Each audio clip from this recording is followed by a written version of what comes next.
자, 9회 10번부터 10번을 또 이제 이어서 봅시다. 두 사람의 대화에 대한 평가예요. 대화에 대한 평가. 그럼 평가는 어디에 있을까요? 1번부터 4번에 나와 있습니다. 자, 이것에서 옳은 것을 골라라 라고 이야기하네요. 그죠? 그래서 철주는 사실을 객관적으로 말하고 있다. 이제 철주는 객관적으로 말한다. 그럼 객관적인 게 뭘까요? 객관적의 반대면 주관적. 주관적이다라고 이야기한 거는 주인 주자의 보다 관자예요.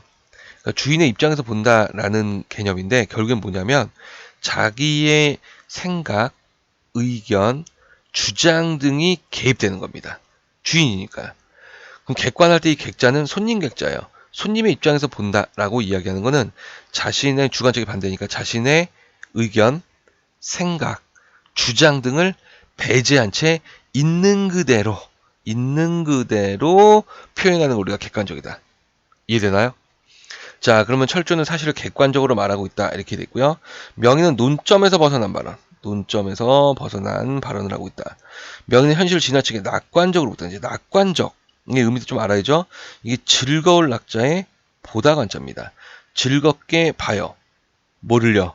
세상을 또는 결말을 즐겁게 본다라는 거고. 철저는 자신의 주장에 대한 근거를 제시하지 못했다. 자, 주장에 대한 근거를 제시하지 못했다. 이렇게 되어 있네요. 자, 그럼 한번 볼까요? 철저 이게 무슨 꼴이야, 쯧쯧. 왜 그래? 아니, 이 신문 좀 봐. 우리나라 사람들이 외국 나가서 온갖 만식을 다 하고 있잖아. 아, 일부 사람들이 이야기지. 그런 것은 아니잖아. 아니야, 하나만 열어할 수 있어. 이런 모습은 도대체 나라가 어떻게 걱정이 안 될 수 없어. 굉장히 주관적입니다. 그쵸? 객관적이지 않아요. 그죠? 자, 그것도 무슨 말이야. 국내에서도 마찬가지지. 대도시의 주부들이 고급 승용차로 백화점을 누비고 다니고 조기 유학생들이 하라는 공부는 하지 않고 부모를 내 한국에 돌아서 오른지로 하지 않나. 자, 나라에 대한 걱정에 대한 근거를 제시했어요. 못했다. 이거 틀렸습니다. 저 객관적인 거 아닌 거예요. 제시했어요. 여기서 지금. 그런 것도 문제지만 넌 자꾸 우리나라가 망한다 하는데 너같이 우리나라에 부정적 생각하는 많아지면 우리나라 진짜 망하게 된다고. 자, 지금 명의는 논점에서 벗어난 발언. 앞부분에서는 지금 나라 걱정을 하고 있다가요. 그죠? 너 때문에 진짜 망한다고 발언하고 있다. 맞는 말이네요. 2번이 정답이 되겠네요. 그죠? 자, 그리고 명의는 망하게 된다고 했으면, 그죠? 그러니까 낙관적이지 않아요. 답은 2번이 되겠네요. 그죠? 자, 11번 문제 봅시다. 외려 표기예요. 그죠? 외려 표기가 바르게 된 것 이렇게 되어 있네요. 그래서 알콜 맞아요? 아닙니다. 알코올이 맞는 말이죠. 그죠? 플로트. 아, 이건 봐도 뭔가 이상해요. 그죠? 플롯. 요구르트는 맞네요. 그죠? 얘는 맞아요. 콩쿠르 맞습니다. 그죠? 쇼파 아니죠? 소파죠. 틀렸네요. 그죠? 얘도 지금 틀렸고, 얘도 지금 틀렸고, 그죠? 텅그스텐. 아닙니다. G는 발음하죠. 텅스텐 틀렸네요. 팸플릿 맞는 말입니다. 그죠? 스케일링인데요. 여기서 캐가 그쵸? 캐가 이 캐가 아니고 어이예요. 그쵸? 샤스. 와, 요거 이제 아마 요거 샤스가 뭐야? 발음 구려. 그죠? 셔츠지, 셔츠. 라고 했는데 샤스요. 관용적으로 쓰이는 거라서 인정해요. 이렇게 샤스. 이해되나요? 그래서 러닝 샤스 됩니다. 네. 이해되죠? 자, 그래서 지금 몇 개? 하나, 둘, 셋, 네 개. 정답 3번. 그쵸? 바르게 된 거 고르라고 했으니까. 자, 그 다음에 13번. 이 아니고 12번이네요, 이제. 자, 표현상의 특징. 이렇게 있어요. 그러면 읽으면서 여러분들 표현상의 특징이 뭔지 내가 찾아봐야지. 라는 게 아니고, 1번부터 4번까지 있는 거, 그죠? 자, 한번 봅시다. 담담하게 서술하여 단아한 느낌을 준다. 색채 대조를 통하여 선명한 이미지를 부각하고 있다. 어려운 한자와 의고체를 사용하여 예스러운 분위기를 형성하였다. 경어체의 편집글 형식으로 점잖으면서도 친근한 느낌을 유도하였다. 자, 그러면 한번 읽어보도록 하겠습니다. 자, 그래서 여러분들이 한번 읽어봤죠? 그렇죠? 그래서 대개매화가 구름같이 피었더군요. 그렇죠? 가난한 삶은 운치가 있는 것입니다. 있습니까? 이렇게 이야기를 합니다. 자, 그러면 얘는 뭐냐면 경어체예요. 그쵸? 경어체고 쭉 읽어보면 편집글 형식입니다. 그래서 이 경어체를 사용해서 그 점잖으면서도 친근한 느낌, 편집글을 통해서도 친근한 느낌, 이렇게 주고 있는 거예요. 그래서 4번은 맞는 말이 돼요. 자, 그 다음 계속 한번 보면은 신뢰 말씀이 오나 이렇게 있습니다. 그렇죠? 자, 그래서 이거는 지금 우리가 뭐 의고체인데 의고체는 이게 모방하다 의자에 옛고자예요. 문체. 옛것을 모방하는 문체. 옛 말투를 모방하는 겁니다. 의고체는 옛 말투를 모방한다. 그럼 예스러운 분위기가 형성이 되겠죠? 당연히 한자 쓰면 예스러운 분위기요. 한자 쓰는 거 뭐예요? 맞네요. 여기. 그렇죠? 엄청 씁니다. 그렇죠? 이렇게. 그러면 한자가 많이 썼어요. 말씀이오나 예스러운 문체예요. 3번도 맞는 말이 됩니다. 그렇죠? 자, 그 다음에 이제 쭉 한번 읽어보면 특별하게 뭐 감정이 막 격하게 드러나거나 이러지 않아요. 담담한 게 맞아요. 담담하다는 것은 여기 있죠. 차분하고 평온하게. 굉장히 차분하게 이야기를 합니다. 그렇죠? 그래서 1번도 맞는 말인데 색채 대조는 나와 있지 않아요. 읽어보면. 그러니까 여기서 지금 색채는 나오는 거는 모두 다 이제 흰색과 연결됩니다. 구름. 그렇죠? 희멀건. 이런 것들을 이제 매화를 이런 것들의 흰 색깔로 이야기를 하고 있지 색채가 다른 색깔, 흰색과 대조가 되는 다른 색이 나와 있지 않아요. 그래서 정답은 2번이 되겠습니다. 그렇죠? 13번. 자, 다음 좌표는 미의식이라는 거 있어요. 이제 이거를 보면 이제 선택지 뭐 우함이 이렇게 있는데 이제 사실 이제 이게 미적 범주인데요. 이거 간단하게 이제 제가 설명을 한 겁니다. 간단하게. 조금 복잡하긴 한데 요건 이제 가치로 설명을 할 수가 있어요. 가치. 그러니까 이제 현실에서 따라야 할 가치를 추구하면 우리가 숭고하다는데 예를 들어서 이제 유교 이념, 충효혈 있고 어떤 종교적인 거 뒤에 또 제가 쓰다가 말았네요. 종교. 그러니까 예를 들어서 훌륭하신 종교 지도자분들이 좀 많아요. 그렇죠? 저기 뭐 이렇게 몰래 도와주는 어려운 사람들 몰래 도와주는 목사님도 있고 신부님도 있고 수녀님도 있고 스님들도 있고 그렇죠? 그래서 그런 분들의 삶을 보면 굉장히 그런 삶을 우리가 숭고하다라고 이야기합니다. 그러니까 현실에서 우리가 따라할 가치들을 그분들은 실행하고 계신 거예요. 그래서 숭고한 거고 유교 이념도 역시 비슷해요. 나라에 충성하는 거, 부모님에게 효를 하는 거 이런 것도 현실을 우리가 모두 다 추구해야 할 가치들이죠. 따라야 할 가치들 그거를 실행에 옮기는 게 숭고한 것들이에요. 자, 그 다음에 이제 비장미, 그래서 이제 비장한 각오라고 하면 이제 우리가 보통 이제 군인들을 떠올리게 되죠. 비장 각오, 뭐예요? 죽기를 각오하는 겁니다. 자, 그럼 거기서도 이제 우리가 이제 의미를 좀 추출해낸다면 얘도 지금 따라야 할 가치예요. 추가한 거 똑같아요. 순검이야. 근데 포인트가 뭐냐면 얘예요. 좌절될 때. 그러니까 군인에게 따라야 할 가치는 승리예요. 승리에서 좌절되면 비장한 각오를 하게 됩니다. 그래서 비장미라는 것은 좌절될 때 나타나요. 그렇죠? 자, 우아미는 우아하다, 아름다움을 추구할 때. 그러니까 예를 들어서 뭐 자연 경치를 예찬한다라고 하는 건 이제 아름다움을 추구할 때는 우리가 우아미다. 이제 골개미라는 것은 쉽게 설명해서 이제 풍자와 해악을 합치면은 골개미가 나타나는데 요것도 이제 가치를 설명하면 그 가치를 추락시키는 거예요. 여기서 이제 추락이 포인트죠. 봉산탈춤에 예가 있는데 따라할 가치가 보면 이제 그때 따라할 가치가 양반들이에요. 그러니까 양반은 지배층이고 그렇죠? 사실 훌륭한 양반들은 존경을 받아야 됩니다. 그렇죠? 지금 현대도 똑같죠. 훌륭한 지도자들은 존경을 받아야 됩니다. 근데 이제 봉산탈춤에서 보면 그런 양반들을 조롱합니다. 그렇죠? 그래서 추락을 시키죠. 그게 바로 골개미예요. 자, 그러면 그 미의식이 나타난 걸 한번 보도록 합시다. 자, 그래서 나무도 바위돌도 없는 산에 매게 쫓긴 까투리의 마음과 안과 마음과 그래서 까투리는 암꿩을 이야기하죠. 암꿩. 그래서 나무도 없고 바위돌도 없고 그렇죠? 그래서 매는 천적이죠. 매에게 쫓기고 있는 까투리. 그럼 뭐겠어요? 이제 곧 죽어요. 그죠? 잡혀서 곧 죽으니까 막 어떻게 할 수가 없는 거죠.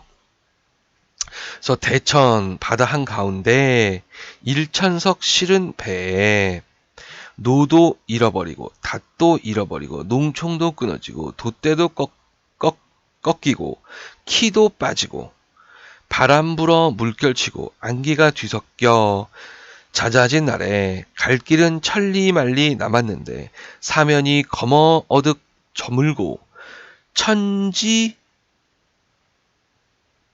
잠깐만요. 천지 정막. 네. 천지가 정막한데 정막하고 까치 노을이 떴는데 이 까치 노을은 실제로 노을이 아니고요. 이제 해가 질 때 그 노을이 아니고 하늘은 맑은데 파도가 막 거세게 치는 거예요. 파도가 막 거세게 치는 걸 이제 까치 노을이라고 하는데 그 하늘이 맑은데 파도가 높이 치는 건요. 태풍이 올라오기 전에 태풍이 저 뒤에 있고 파도가 막 이제 미리 먼저 옵니다. 그걸 이제 까치노을이다. 뱃사공들이 그렇게 이야기를 합니다. 그래서 까치노을이 떴는데 수적 만난, 그러니까 해적이겠죠. 수적 만난 도사공의 안과 이렇게 합니다. 자, 그러니까 이 부분이 도사공에 대한 거예요. 여기는 이제 까투리에 대한 거였다면 지금 읽어보니까 바다 한가운데 있고 배에다가 많은 모를 실었는데 노도 없고 닷도 없고 아무것도 없습니다. 점점점 상황이 안 좋아요. 거기에다가 해적까지 만난 이 도사공의 마음과 엊그제 임과 임여인 임과 이별한 내 아니야 마음이야 얻다가 가을 비교하리요라는 뜻이에요. 비교할 데가 없다. 그러니까 내가 제일 슬프다라는 거죠. 사실 이제 답은 가장 적절한 것은 이제 비장미예요. 비장미. 그죠? 왜냐하면 임과 이별했고 나는 너무나 슬퍼요. 그래서 비장미가 좌절된 거죠. 추구하는 임과의 사랑이 좌절됐으니까 비장미인데 비장미가 없으면 답이 골개미가 돼요. 왜냐면 사설시조 자체가 지금 가운데 보면 좀 굉장히 과장법들을 씁니다. 그렇죠? 과장법을 쓰면은 뭐가 나타나면은 해학이 나타나요. 사설시조 자체가 해학을 기본으로 깔고 있어요. 그래서 사설시조는 골개미를 나타냅니다. 그러니까 이 문제의 출제 의도는 작품에 나타난 거예요. 그러니까 사설시조를 골개미하고 연결을 시켜야 되는데 이때는 비장미가 안 떠요. 뜨면 안 돼요. 이게 동시에 뜨면 사실은 안 됩니다. 근데 이제 이 출제는 일단은 지금 내용, 그렇죠? 그러니까 내용을 가지고 답이 3번이다. 그렇죠? 그래서 사설시조라는 거 보면 2번도 답이 될 수가 있다. 그래서 약간의 오류가 있어요. 그렇죠? 약간의 미의식으로 출제를 하다 보니 오류를 조금 보이게 된 겁니다. 그래서 어쨌든 내용은 좌절되니까 비장미, 그죠? 사설시조 자체는 골개미 이렇게 이해하시면 돼요. 동시에 뜰 수가 없습니다. 자, 그다음 14번 문제로 한번 가볼까요? 자, 다음 글에서 가와 나로 표시된 두 문단의 관계. 자, 그 두 문단의 이제 관계. 그럼 뭘까요? 선택지를 봐야죠. 어떤 관계지? 라는 거. 가에서 예시된 것들. 나에서 상세하게 분석되고 있다. 분석은 쪼개어 설명하는 거죠. 가에서 주장된 점이 나에서 다른 국면에 적용되고 있다. 가에서 예를 통해 논증된 주장이 나에서 부정되고 있다. 자, 예를 통해 주장된 점이 나에서 부연심화되고 있다 하겠습니다. 그러니까 지금 이제 포인트를 잡으면 그렇죠? 포인트를 잡으면 뭐냐면 얘는 분석이고 그렇죠? 얘는 다른 국면이고 얘는 지금 보면 부정이고 나에서 그렇죠? 얘는 부연심하다라는 겁니다. 그렇죠? 이걸 찾아보자라는 거죠. 자, 그래서 가를 쭉 읽어보면 중간에 이제 하고자 하는 얘기가 나오죠. 도덕적, 윤리적인 문제 제시와 해결이 문학이 지닌 본래 기능의 하나였기 때문에 그것만, 그렇죠?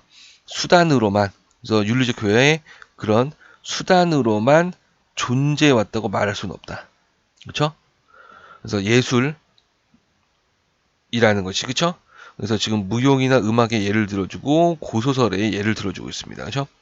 그래서 나를 보면 그래서 이러한 여러 기능은 예술 자체 본질적인 미적 기능과 결부되어 있기 때문에 이렇게 가는 거예요. 그래서 그것이 전적인 기능이거나 예술의 목적이었다고 말할 수는 없다는 거예요. 자, 그래서 밑에 보면 예술을 정치나 도덕 같은 다른 문화적 사상과 구별을 하는 것은 예술의 사회적 기능. 사회적 기능이 뭐겠어요? 여기서 말하는 이해죠. 도덕적 윤리적 문제제시와 해결. 사회적 기능이 예술의 미적 기능 항상 결부되어 있기 때문이라는 거예요. 그래서 예술의 사회적 기능은 결과나 역량이 있어 예술 이외의 정치, 도덕적 그 밖의 여러 종류 사회적 사상과는 달리 이해되어야 한다. 이렇게 했습니다. 자, 그러니까 무슨 말이냐. 이 가에서요. 일단은 주장을 하고 있어요. 본래 기능의 하나였다. 그죠? 그래서 그것만이 아니다. 그죠? 여기서 지금은 수단으로만 존재한 것은 아니다라는 거고, 자, 여기에서는 지금 이제 그것을 부연하고 있습니다. 그죠? 그래서 좀 더 자세하게 설명이 들어가기 때문에 부연심화라는 것이 가장 가까운 것으로 보여요. 이해되나요? 그래서 제가 여기다 이제 해설을 실어놨죠. 그렇죠? 그래서 지금 보면 고소설, 무용, 음악을 예로 들어 도덕적, 윤리적인 문제제시와 해결하는 문학의 사회적 기능이 예술의 기능이 일부이다. 예술적 기능의 일부이다. 예술적 사회적 기능 이제 연결되죠. 사회적 기능, 미적 기능과 결부되고 그래서 정치나 도덕과는 문화적 사상과 구별된다라는 거예요. 그래서 나는 가에 나타난 필자의 주장을 부연 심화하고 있다는 겁니다. 자, 15번 문제 볼까요? 서술상 특징이죠. 서술상 특징은 당연히 이것부터 먼저 봐야 돼요. 읽어보니까 시점이네. 그죠? 작품 밖의 서술자 3인칭이죠? 사건의 객관적인 입장에서 관찰하고 있다. 이거는 3인칭 관찰자 시점. 서술자가 중심인물의 내면 심리를 드러내는데 초점을 둔다. 서술자 중심인물의 내면 심리를 드러내는데 초점을 두고 있다. 자, 이거는 조금 여러 가지와 좀 관련이 돼요. 내면 심리를 드러낼 수 있는 거는 전지적 작가 시점. 그죠? 그 다음이 그 1인칭 주인공 시점. 이렇게 이야기했었는데 서술자라고 그랬어요. 그러니까 1인칭 주인공 시점 나가예요. 그죠? 그래서 서술자가 내면 심리를 보여주고 있다. 이거는 이제 전지적 작가 시점이라고 봐야 됩니다. 서술자가 사건과 관련을 맺고 있으나 사건과 관련을 맺고 있다는 것은 작품 속에 있다는 거예요. 사건 관련 작품 속에 있다. 작품 속에 있으면 1인칭 시점이에요. 일정한 거리로 관찰하고 있다. 이건 1인칭 관찰자 시점을 설명하네요. 작품의 주인공이 직접 체험한 사건을 고백하듯 차분하게 서술하고 있다. 1인칭 주인공 시점이 되겠습니다. 그렇죠? 자, 김희정의 동백꽃이라는 작품이고요. 납니다. 1인칭 시점이네요. 그러면 서술자가 안 되고요. 서술자가 안 됩니다. 그렇죠? 자, 그리고 나서 쭉 나도 모르는 사이에 심리 설명을 하고 지금 생각을 하니 분하기도 하고 무안스럽고 이렇게 이야기해서 심리를 설명한 거 봤을 때 자기 자신에 설명을 하니까 정답은 4번. 그렇죠? 1인칭 주인공 시점이 답이 돼야 되겠습니다. 자, 16번 한번 봅시다. 자, 다음 중 의미가 다르게 사용된 거. 그러니까 의미가 1, 2, 3, 4번 중에 이질적인 것. 그래서 백년하청, 상상구어, 연목구어, 천의무봉 이렇게 되어 있죠. 그죠? 자, 그래서 지금 보면 백년하청은요. 일백백자의 해년자에 강하자에 맑을청자. 그래서 100년을 기다려도 황하의 흐름물이 맑아지지 않는다. 그러니까 오랫동안 기다려도 이루어질 수 없다. 아무리 사려가도 해결될 희망이 없다. 아무리 기다려도 가망이 없다. 안 돼. 라는 거예요. 안 돼. 백년하청. 이렇게 됐습니다. 자, 그 다음에 이거는 상산. 그쵸? 상산구어라는 거죠. 산 위에서 물고기를 구한다. 라는 거예요. 이것도 불가능한 일입니다. 당치도 않은 데 가서 되지도 않는 행동하는 거. 그죠? 자, 그 다음에 연목구어. 그래서 인연연자에 나무목. 나무에 인연하여 구어. 물고기를 구한다. 그러니까 이것도 지금 뭐냐면 목적과 수단이 일치하지 않죠. 나무 위에서는 구할 수가 없죠. 그래서 성공이 불가능하다. 또는 뭐냐면 멍청이입니다. 멍청이. 이 멍청아. 허술한 개처럼 큰 일을 도모하고자 하는 이 멍청이야. 이렇게 이야기를 하는 거죠. 그렇죠? 자, 그 다음에 천의 무봉 이랬습니다. 하늘의 옷. 그렇죠? 하늘의 옷은 바느질 꿰맨 자국이 없다. 그러니까 정말 잘 만든 거. 뛰어난 솜씨를 이야기합니다. 그러면은 답은 4번이 될 수밖에 없는 게 1, 2, 3번은요. 1, 2, 3번은 불가능한 거예요. 불가능한 거. 안 돼, 못해, 안 돼, 못해, 안 돼, 못해. 근데 얘는 완벽한 것이에요. 그래서 답은 4번만 의미가 좀 다릅니다. 그죠? 17번. 한자 표기가 바르게 된 거. 이렇게 되어 있네요. 그죠? 자, 그래서 지금 보면 학대라는 것이 제대로 되어 있어요. 그죠? 예반 학대가 제대로 되어 있고, 지금 이제 편견할 때 이 편자를 보면 이 편자가 엮을 편자예요. 여기 뜻이. 근데 우리가 이제 편견, 한쪽으로 치우친 생각할 때는 치우칠 편자를 써야 됩니다. 그러니까 부수가 지금 다르죠. 그래서 얘 앞에는 실사자인데 여기서 이제 두인 편자, 그죠? 치우치다라는 거고, 그 다음에 이제 왕성하다라는 거죠. 그죠? 왕성. 자, 여기서 이제 이 왕자는 가다 왕자예요. 가다, 담다, 이건 무슨 의미인지 모르겠어요. 그죠? 근데 여기서 이제 왕성하다는 걸 때는 이 왕자입니다. 그죠? 그래서 이 앞에가 그 일변, 그죠? 일변이 됩니다. 그죠? 자, 그 다음에 4번. 인색하지 않을 것이다. 그래서 인색할 때 인자는 이거 도장인자예요. 그죠? 자, 그러면은 사실 인색하다, 아끼다라는 걸 할 때는 이 아끼다 인자를 씁니다. 아끼다 인자. 인색하다. 그래서 1번 빼고 다 한자가 틀렸고 틀렸고 틀렸고 이렇게 되네요. 그죠? 자, 18번으로 한번 가볼까요? 자, 가와 나타난 학문의 태도. 가장 적절한 것은 이렇게 되어 있습니다. 그래서 요렇게 1번부터 4번 선택지를 먼저 봐야 되겠죠. 그렇죠? 과거, 가와나 모두 과거와 현재를 절충한 방향으로 나가야 된다. 자, 모두 과거를 통해 현재적인 의미를 찾으려는 정신을 보여주고 있다. 가와나 모두 명명이 끊어진 과거의 전통은 되살려내는 것이 필요하다. 나는 가와 달리 현재를 비판할 줄 알아야만 새로운 시각이 생긴다. 이렇게 씁니다. 자, 그래서 쭉 읽어보면 알겠지만 마지막에 이론을 목적으로 했던 초기의 의도에서 벗어나 가르쳐 새로운 시각을 갖게 되고요. 그렇죠? 그 다음에 확장되는 경향을 보였습니다. 나도야 지금 보면은 고문 자체를 부정한 것이 아니라 현실에 맞도록 창조적으로 수용해라. 그래서 법고창신을 이야기합니다. 법고창신. 그러니까 과거를 중심으로 과거로 해서 배울 건 배워서 새로운 거를 만들어내라 라는 거거든요. 그러면은 그거와 관련된 게 뭐냐면 과거를 통해서 새로운 걸 만든다. 현재적인 의미를 찾아야 된다. 라는 것과 의미상 통합니다. 그래서 답은 2번. 그렇죠?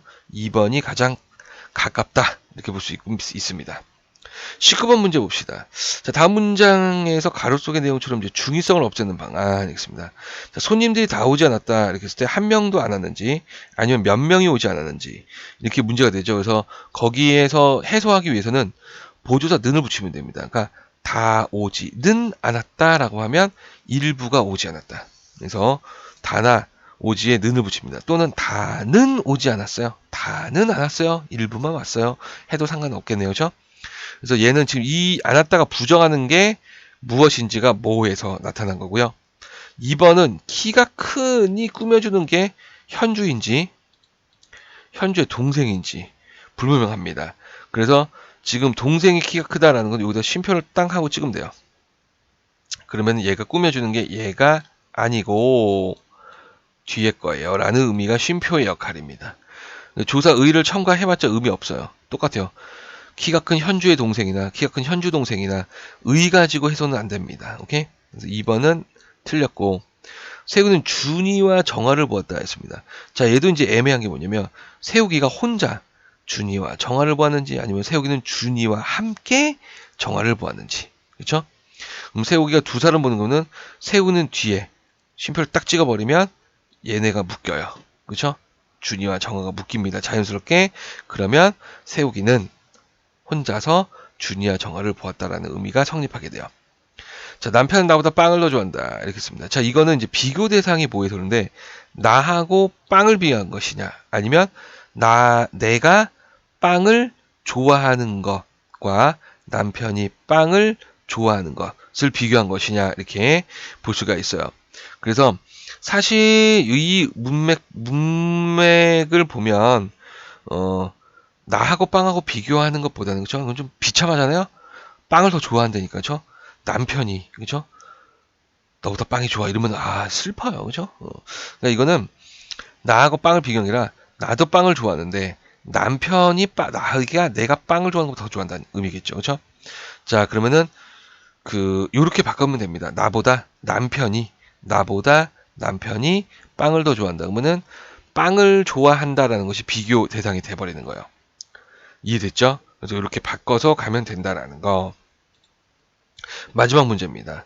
자, 언어 예절에 맞게 고친 표현이 아닌 것은 이렇게 되어 있어요. 1번, 요즘 매일 귀가 늦어 부모님께 걱정을 들었다. 자, 부모님께 야단 들었다 해서 야단을 맞았다라는 것이 나오고, 그동안 평안히 계셨습니까? 안녕하셨습니까? 수고하셨습니다. 수고하셨습니다. 고맙습니다. 잘못 거셨습니다. 잘못 걸렸습니다. 이렇게 했어요. 자, 예절에 맞게 고친 게 아닌 게 무엇이냐라고 했을 때 답은 일단 1번인데, 왜냐면요, 이걸 이렇게 고치는 게 맞아요. 그러니까 야단의 뜻을 한번 볼까요? 야단 이제 두 번째인데, 매우 떠들썩하게 일을 벌이거나 부상에 법석거리는 거. 그 다음에 소리 높여 마주 꾸짖는 일, 이렇게 했습니다. 자, 이런 단어들의 의미를 봤을 때, 이거는 어른들한테 쓸 수가 없어요. 이해되죠? 어른들한테 이제 꾸짖는 일 별로 안 좋잖아요? 나 그러면은 꾸짖는 일을 당했어 라는 건데, 그런 것보다는 걱정을 들었다 또는 꾸중을 들었다, 그렇죠? 자, 이런 식으로 바꾸는 것이 좋아요. 그러니까 야단은 어른들한테 쓸 수가 없다. 그걸 또 우리가 알고 있는 게 뭐예요? 수고죠, 그렇죠? 수고도 고생하다라는 의미입니다. 그러니까 3번 선택지부터 먼저 가면, 일하는 힘이 들고 애를 씀, 이런 거예요, 그렇죠? 그럼 수고하세요라는 건 높은 사람한테, 나보다 나이 많으세요, 일을 하느라 힘이 들고 애를 쓰세요라는 의미가 돼버려요.